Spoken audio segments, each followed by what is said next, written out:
this video, I'm going to turn my 2008 Subaru Impreza into a camper. The game plan is to take out this front seat and build out a bed here. I have no experience doing this sort of thing, so tag along and maybe we can learn together. This is a smaller size sedan comparable to a Civic or a Corolla. What I'm going to be doing is I'm going to be removing this front seat and I'm going to be building the bed from back there. First step is going to be removing the bolts on the front seat. There's 4 of them. They're pretty easy to find. There's one right here, one right here, and then there's 2 just like them in the back. Next step, we'll be removing the bolts from the back seat, which should be pretty easy to find. It's just going to be a matter of lifting up this right here and then unbolting them. Fortunately, I don't have any of the tools to do that, so I'm gonna run to Walmart and go pick them up. All right, so these are the 2 things I got. I got a socket set and some sockets. So I bought this set and it turns out none of these fit, but the set that I got has this like a magnet thing on it that fits any size sockets, and that works. So let's get this started.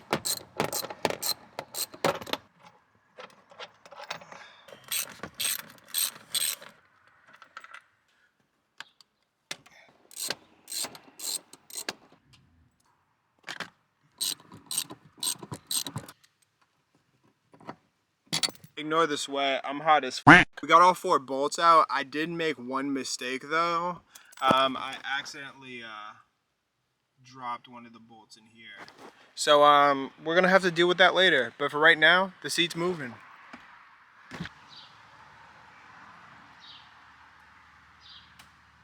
So I unbolted the 4 seats, but then there were 2 wires at the bottom of the seat that I had to undo. So I just spent about 15 minutes figuring that out.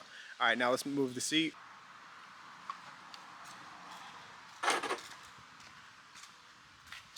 So this is what it looks like without the chair in there. And next what we're going to do is remove this seat. With the back seat still in, this is what it looks like. This is what my head looks like right now.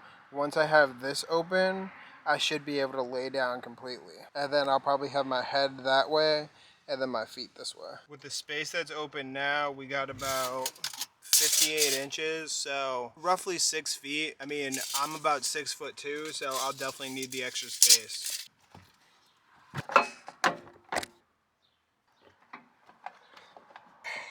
Now let's remove, we pull this back. I got a bolt right here.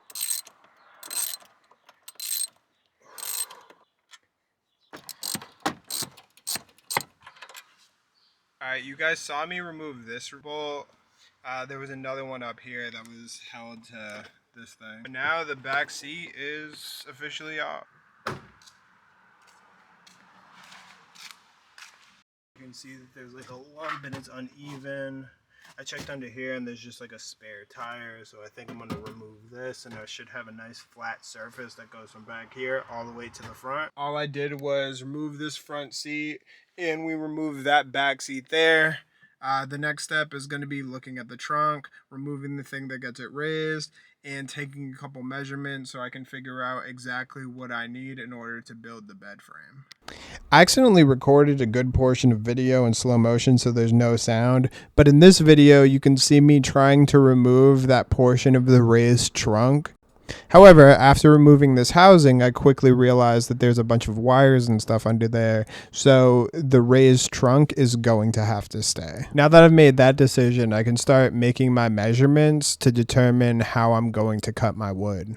I've never done this before, and cars are not built in a way that makes it easy to get precise measurements, which is why I built this structure. I found some old wood laying around my house, and I figured this would allow me to get it level, so that way I could determine what my cuts will need to be when I do buy the 2x4s. Once I got my measurements, it was time to start cutting the wood. The 2x4s that I purchased were too long to fit into my shed, so I built this structure so I could cut them down to size. I had never used a saw before, and for whatever reason the circular saw terrified me, which is why I used the jigsaw to do this. But you can see very quickly I transferred over to the circular saw.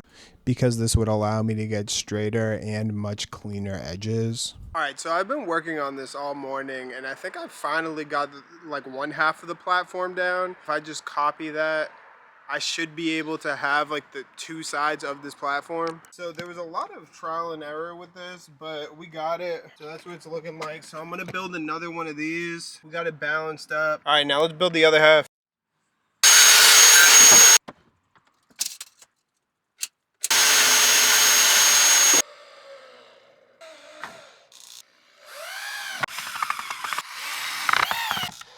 Alright, so we got the platform in. I mean, it's not perfect. It's definitely a little wobbly, but I think it'll get the job done. Now I'm gonna cut the board that goes on top of it. Alright, so it was 24 inches. I cut it down to 22. Let's see if it fits. Alright, so this is what it looks like from the front. So at 22, I have enough space to open and close the doors. I can access for like cup holders and stuff. The only thing is with this build, I can't get into the glove box, but I'll have all this additional space at the bottom. I have enough space at 22 inches for me to open and shut the door. I can't access the glove box, but I can access the cup holders. I can access the like middle console. In the back, I'm just gonna have to shape the board so it's shaped along this edge and it goes into the trunk. I will say I'm doing pretty good today as far as the sweat goes. Usually I'm soaked down to at least here by now, so I'll accept that as a win. All right, so we got the platform in. Gonna look like with the board on top, but I can lay down in here. I got plenty of space. So all I gotta do now is shape these boards and then throw some cushion on top of them, and we're basically good to go. As far as like a sleeping platform in the car, I basically have that. I made some progress. I didn't record a bunch of it, unfortunately, but we got the top board on top of the platform. So we got that all throughout here. We cut it to fit, and then I slid a portion of it underneath here, so it's pretty flush. We have a nice flat surface. Theoretically, I could just bolt the top board down and the bed's done.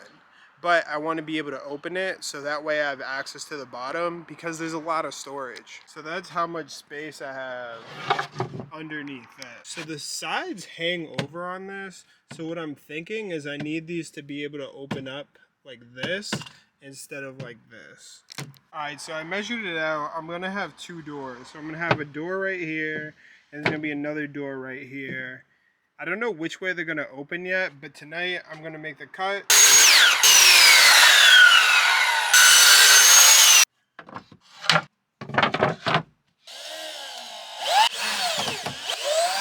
Alright, so it's getting late. I'm gonna finish this up tomorrow.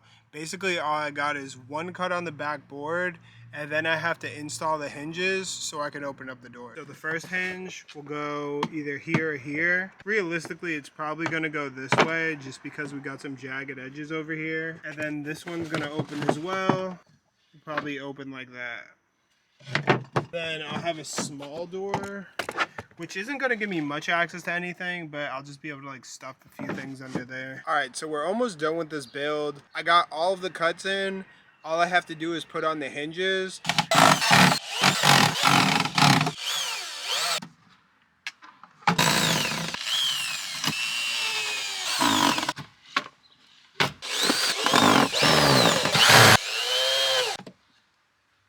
This shows you how easy it is to access the doors. We got the one in the front, the one in the middle, and the tiny one in the back.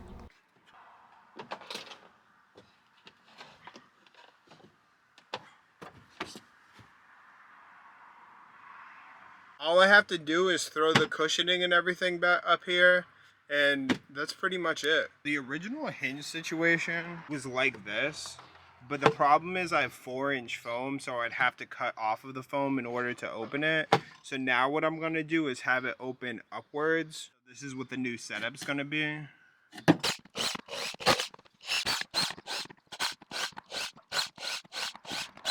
The old one were piano hinges, so I'm gonna replace them with these.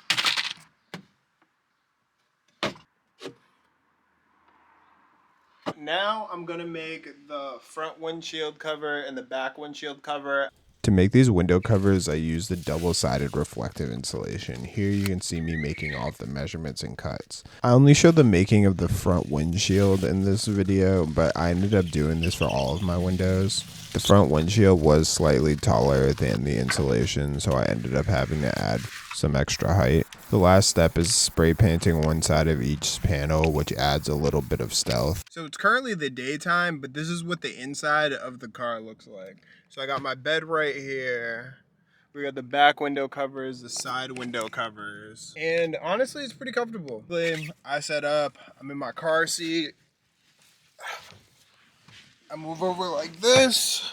I got my little fan. I can kind of put that wherever. I got another one of those. This is what it looks like laying down. My head will probably go on the other side of the vehicle, but this is comfortable. This mattress or foam or whatever you want to call it is more comfortable than my bed. It is very, very comfortable.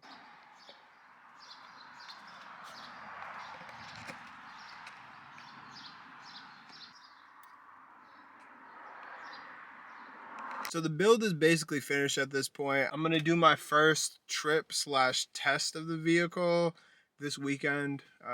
Pretty excited. But thank you guys for watching. And if you have any questions, suggestions, let me know. Peace.